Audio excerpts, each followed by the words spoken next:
undersea or underwater bases. Yep. You see what I'm saying? Yeah, well, it's interesting you brought that up because one of the insiders I met right after the X conference told me that he thinks, he's not sure, and he is checking for me, that he thinks that when Interstate 10 was built, that there was a subway system, as he called it, that runs parallel directly underneath Interstate 10.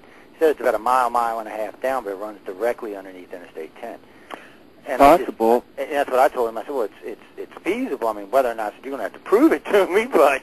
Well, yes, and even back in the 50s, 60s, and 70s, it was technologically feasible then to dig a very deep underground tunnel and put a high-speed train from it. Even with mid-20th century technology, it was technologically feasible and could have been done then. It may have been, Joe. Even if it wasn't done back in the 50s, 60s, and 70s, it could still be done today. In fact, the technology is a lot more sophisticated today, and the size of the black budget, from what I can see, is astronomically larger than it was then. So I don't rule out what you had been told. It's within the realm of possibility. But I'm like you. I'd like to see some proof of that. Yeah, I would, too. Well, I know we've talked about this before, too, but, you know, one of the things I had seen on was some special I was watching about when they built the tunnels between London and Paris. They were showing how they were bringing out the materials, and he said there was a new machine being developed that could utilize a lot of the materials to help repack the walls, be turned into concrete underground. They were using a lot of the debris to shore up the tunnel. And so in that case, in today's tunneling systems, there's probably much, much, much less debris. And it's not beyond the realm of possibility that they're creating pockets underground to do away with debris or finding underground pockets. That's true, and if you are tunneling near or in a volcanic area, there would be empty magma chambers underground that you certainly could just fill in. Yep. You could also use naturally occurring underground caverns, and volcanoes will make magma tubes underground that run for miles in some cases. Yeah. And if you map out or you stumble across an area where there are empty magma tubes underground, your problems are made much easier because you can just incorporate those empty chambers into whatever scheme you're already building. And it's also true that in the United States and many other areas around the world, there are many naturally occurring caverns underground, and they can be utilized. Also, it's important to understand that any large mine, once it's mined out, presents itself as potentially an underground base. Yeah, well, you see what they use the salt domes for in New Orleans. I mean, in Louisiana, we're filling them up with nuclear waste, junk, you name it, we're stuffing them in there. Well, who knows what's in there? If you're not actually down there, you don't see what's there. That's true. They could announce they're doing one thing and do another. Well, they just recently made an announcement down here that they're getting ready to move all the stored nuclear waste out to Yucca Mountain. And I actually got a friend that works out at Yucca Mountain. Come to find out, I had a friend that used to work out at the WIP facility.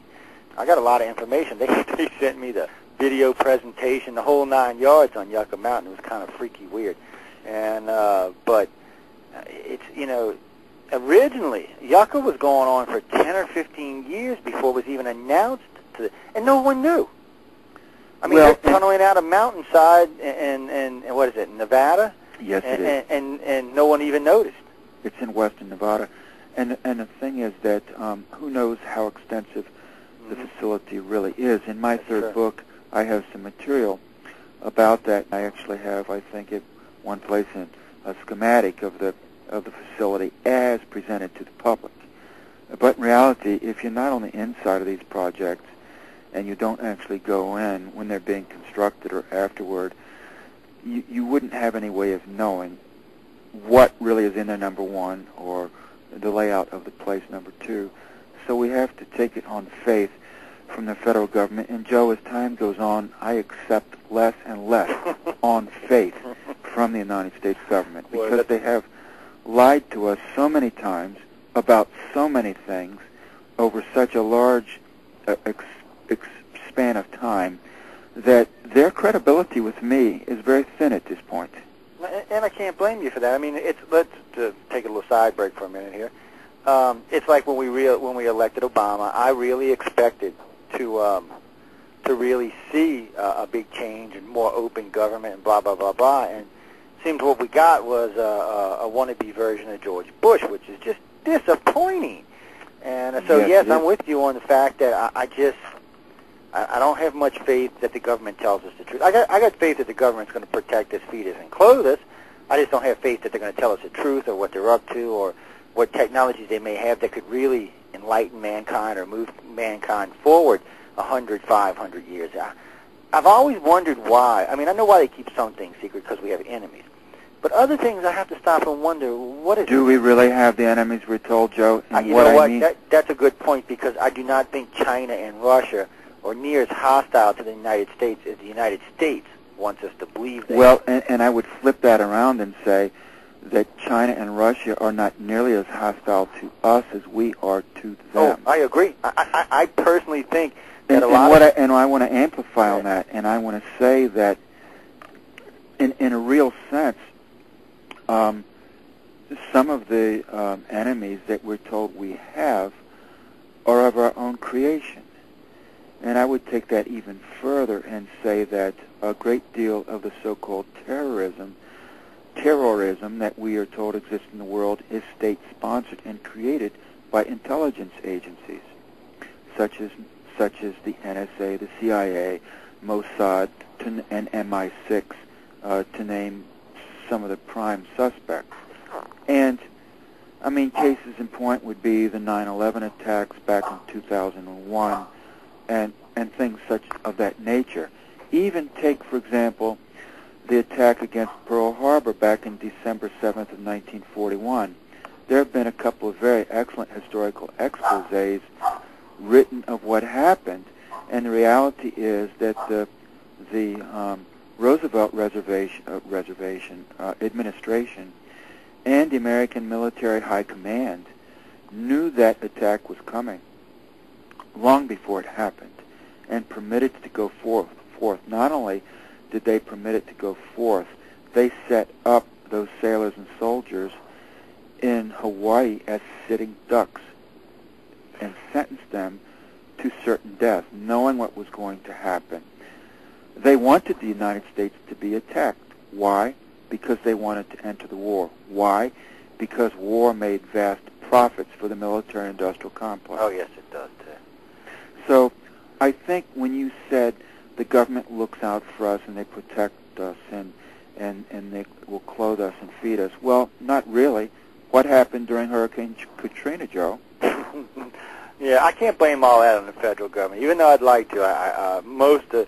That's what a lot of people didn't understand about Katrina. No, I'm not blaming it all on the federal government, but I'm speaking government broadly. Government at all levels. Government, and there's no doubt that the government during Katrina not only let us down, but they let any time that the Canadians got here before the Americans did. That was just a sad. I mean, they were here 2 full days. Well, there was a failure of government at all levels. It was from the basic ground-up government all the way to the federal government. It was complete and utter collapse. Well, the Nagin administration in New Orleans was shown to be just not competent, and the same went for the state government of Louisiana, and the same went for the federal government. And at all levels, it was just a rousing failure. And so I have to disagree. If anyone listening to this is expecting for the government, A, to protect them, B, to feed them, C, to shelter them, dream on. Because when the sloppy stuff hits the fan, as we've shown, you'd better know how to handle yourself, because if you don't, you're vulnerable. And that's true. I mean, that is a good point. And when I say they protect us and all, I'm talking about on an overall scale. Anything small or short, they don't even have the interest. I'll be honest with you. Well, even in terms of national protection, I'm here to tell you, my research shows that if there's ever a shooting nuclear war, for example, which the United States seems to be trying to instigate for whatever reason, through its warmongering in Southwest and Central Asia in recent years, there is no provision made whatsoever to protect the people of the United States, Joe. And in fact, in the documentation I've seen at the high level military and civilian political planners in the United States have throughout